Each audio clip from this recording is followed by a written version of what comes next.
Hello, and welcome to Mayland Colony News at 6. I'm Anna Fireball here with Taylor McNally and Zach Cibola. Today we will be talking about the Proclamation of 1763, along with the cartoon drawn about the Proclamation of 1763. Later we have a segment on our economy and how slaves impacted, along with an ad full of reasons to join Maryland. In addition, we have a segment on the proprietary government of Maryland, followed by a segment of Anna's analysis on the Proclamation of 1763. Welcome to Maryland Colony News at 6. I'm Anna Fireball.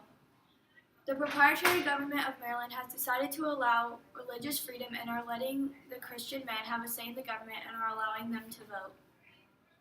The Act of Toleration has recently been put in place.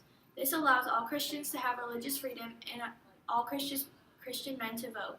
Religious freedom gave people the right to study any religion. They didn't just have to study one.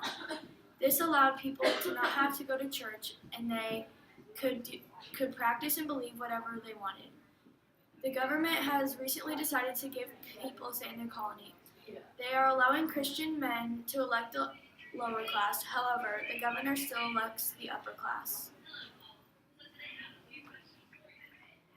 Taylor, how do you feel about these changes in the government? I am so happy to be a part of the Mayland Colony. The changes that have been made in the government are awesome. We are so thankful that men now have a say in the government. We also get religious freedom, which allows us to believe whatever we want.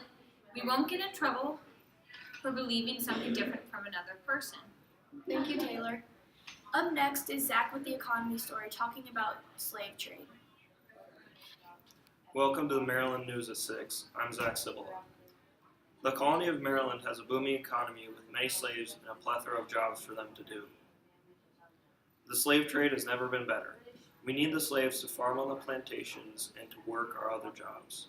While the white Europeans can work as indentured servants, the slaves work for no money and are replaceable if they die. Some of the jobs that they can have are shipbuilding, lumbering, and working on other plantations.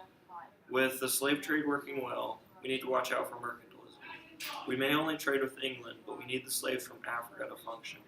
If we only trade with England, then we have no source of slaves from Africa. England could also boost our prices and make us go into debt.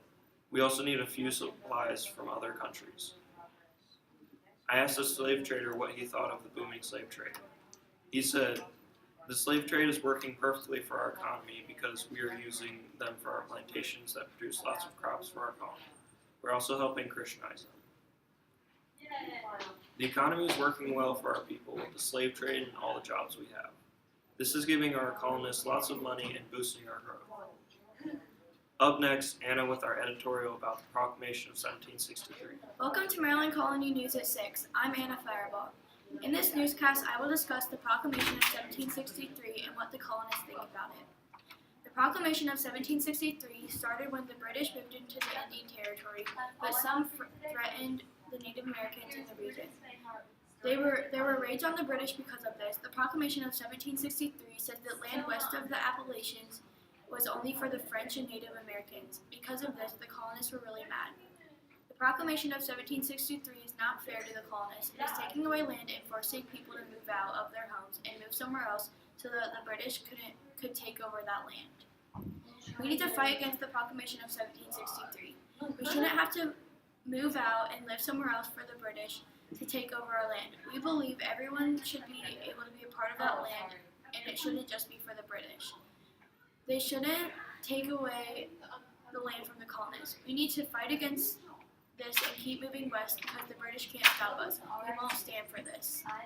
We need to move west and stand up to the king and tell him how we feel. Up next is Taylor McNally, and she will discuss her editorial cartoon about the Proclamation of 1763. In my cartoon, the event was the Proclamation of 1763.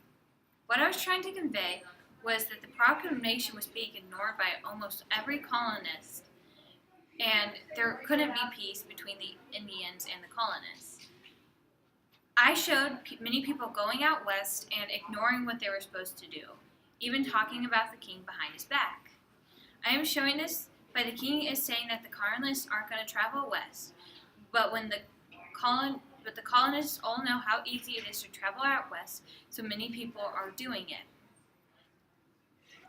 This shows that the king had no idea what the colonists were doing, and isn't keeping a great eye on us. The type of irony that I'm using here is dramatic. Hello, I'm Zach Simmons. I drew this ad to promote Maryland. This ad depicts our great colony flag along with our promise of religious freedom.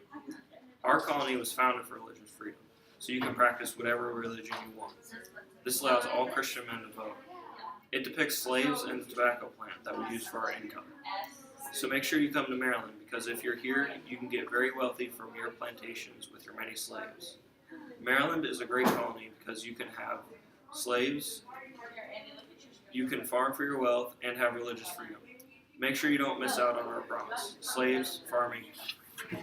Welcome to Mayland Colony at 6. I'm Taylor McNally. The French and Indian War added new land to the New World, but with the proclamation of 1763, the colonists were unable to travel beyond the Appalachian Mountains. When the Ottawa Chief Potomac started to damage forts and gathering up allies, the British started to worry and were weakened by the sudden amount of war dead. So they reached an agreement on where the borders for the colonists would be able to be in the New World. With new land gained, the colonists instantly started to settle in the wide open spaces of the Midwest. But with more Indian protest, the British realized they would have to add a law. And so came the Proclamation of 1763, stating that the colonists couldn't be allowed to travel past the Appalachian Mountains, and if they were already past it, they had to go back to their pre-existing colony. The colonists were outraged by the proclamation. A leading person in this revolution was Daniel Boone. We caught up with him he took a break from grooming the Appalachian mountains. Boone said, "I needed elbow room, wide open spaces. Sure, it was dangerous out there, but there were with the Indians. But if you were smarter than them, you can escape them. Trust me, I've done it 4 times. Anyways, the British can't stop us. There's too much land and not enough soldiers." With this proclamation, the people realized that the British weren't as powerful as they may seem. Next up, we have an ad drawn by Zach Simmons. Thank you for joining us tonight on Mayland Colony News at 6. Hope to see you guys tomorrow.